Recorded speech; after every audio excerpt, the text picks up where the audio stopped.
when you think about bringing 4 mutated reptilian warriors to the big screen. The entire concept sounds impossible. Oversized turtle characters in practical costumes, fighting villains in actual city locations. It's the kind of premise that could easily become a disaster. Yet beneath the surface-level absurdity and juvenile marketing, this 1990 production was battling for legitimacy in an industry that saw it as a punchline waiting to happen. Before the film reached audiences, it nearly morphed into something unrecognizable. Those practical creature effects almost failed when scrutinized by cameras. Certain elements that didn't work simply learned to operate differently. Here's an exploration of 10 fascinating behind-the-scenes stories from the film that had to prove itself before fighting any villains. The alternate versions that almost destroyed everything. 2 different approaches nearly killed this property before production started. The first concept took shortcuts disguised as humor. Producer Roger Corman's vision avoided the challenge entirely. No sophisticated costumes,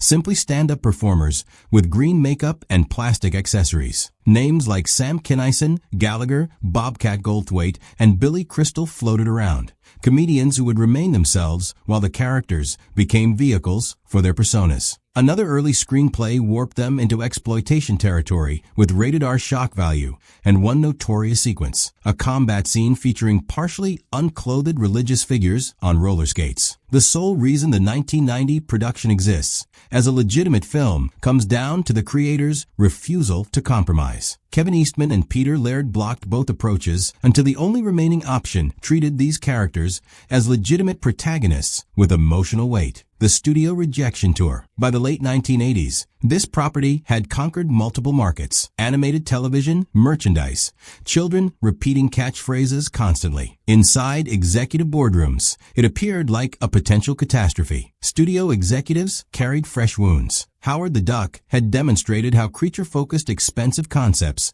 could transform into national embarrassments. When this turtle project arrived, the reaction was self-preservation. Warner Brothers, MGM, Orion, Columbia, Paramount all passed. Disney, Universal, 20th Century Fox maintained their distance. Nobody wanted their name attached to characters in rubber costumes if the production collapsed. New Line's gamble. When New Line Cinema stepped forward, they inherited a situation, a partially constructed film the major studios refused to associate with because the humiliation risk seemed obvious. New Line committed mid-production when budgets were actively burning and dangers fully visible. Then March 30th, 1990 arrived, and the gamble transformed into a cultural event. The film opened at number 1 with approximately $25 million in opening weekend revenue. It was recognized as the highest-grossing independent film of its era, a record maintained until the Blair Witch Project. New Line wasn't merely betting on brand recognition.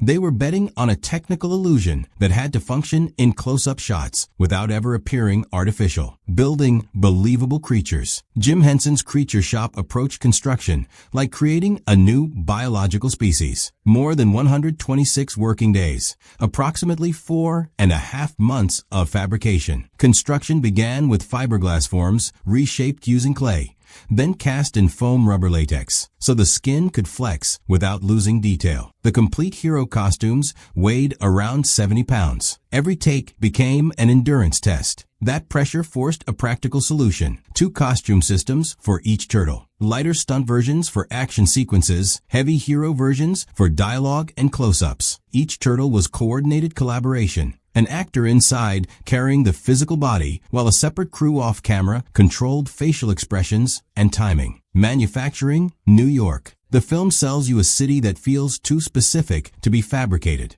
but most of it was constructed in North Carolina. The production used very few actual New York locations, filming most scenes on soundstages dressed as streets, alleys, and sewers. Crew members explored abandoned New York subway tunnels to take reference photographs, then rebuilt that aesthetic on stages. Director Steve Barron came from British music videos where you must create entire worlds quickly. He'd shaped iconic imagery like Michael Jackson's Billie Jean and a-ha's Take on Me. Violence controversy. The finished film leaned rougher than many expected, and Jim Henson reportedly disliked that aspect. He felt the violence was excessive. Once that version escaped, the trimming started. The United Kingdom removed Michelangelo's nunchucks. Germany dropped cartoon sound effects onto fight moments. The The movie got edited by the planet, one rough version on screen, then quieter versions distributed elsewhere. April O'Neil's journey. Judith Hoag didn't grow up inside this universe. While filming Cadillac Man, Robin Williams discovered she'd been cast as April and started coaching her. He owned the comics and walked her through who April had to be. The early plan was the bright yellow jumpsuit from the cartoon. Hoag rejected it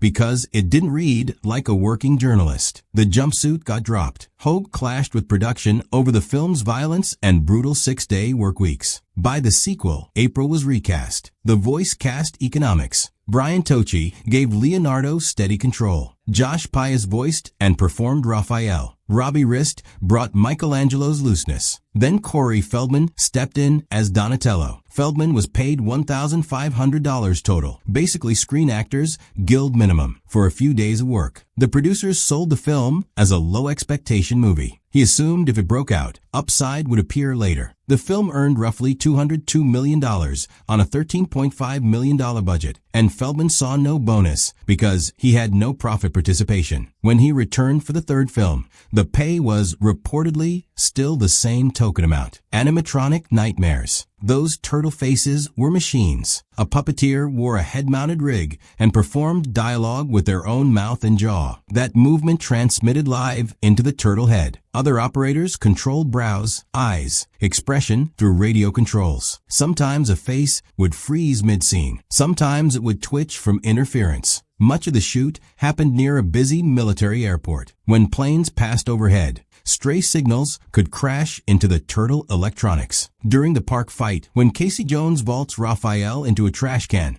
the impact made Raphael's mechanical head collapse inward. The hard plastic and metal inside slammed into Josh Pius's face and broke his nose. The movie kept the take. The performers' cameos. Most audiences never see the faces that made the turtles move. The movie hides them inside foam, heat, and radio-driven heads. Director Steve Barron did something small but meaningful. He gave the costume performers quick human cameos, like a quiet thank you the camera could finally prove. Josh Pius, the performer inside Raphael, appears as a taxi passenger during the moment Raph vaults over a cab in his trench coat. Pius is the guy in the back seat who notices it and blurts out his reaction. The voice of disbelief comes from the same person who just executed the stunt. Leif Tilden, who performed Donatello in the costume, appears as a Foot Clan messenger in the subway, the one who approaches April with a message right before things turn ugly. David Foreman, the performer inside Leonardo,